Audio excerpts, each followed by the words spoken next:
আসসালামু আলাইকুম। দীর্ঘ 60 বছর পর আজকে আমি নামাজ আদায় করলাম। ইয়া রব্বুল আলামিন, আপনি আমাকে মাফ করে দিন।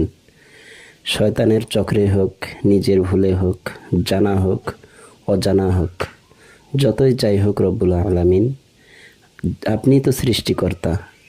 আপনি তো আমাকে এই দুনিয়াতে সৃষ্টি করেছেন। হে পরদ্দিগার, আপনি আমাকে ক্ষমা করে দিন।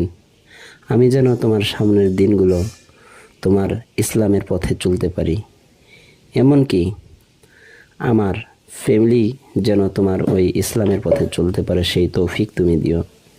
ইয়া হাইয়ু, তুমি আমাকে মাফ করে দিও। ইয়া কয়্যু, তুমি আমাকে শয়তানের আসওয়াসাত থেকে মাফ করে দিও। ইয়া মুনঈমু, আল্লাহ, তুমি আমাকে 5 ওয়াক্ত নামাজ পড়ার তৌফিক দিও। ইয়া আল্লাহ, জানি না কতই না ভুল করেছি গো মাবুদ। ইয়া রব্বুল আলামিন, তুমি তো দয়ার ভাণ্ডার।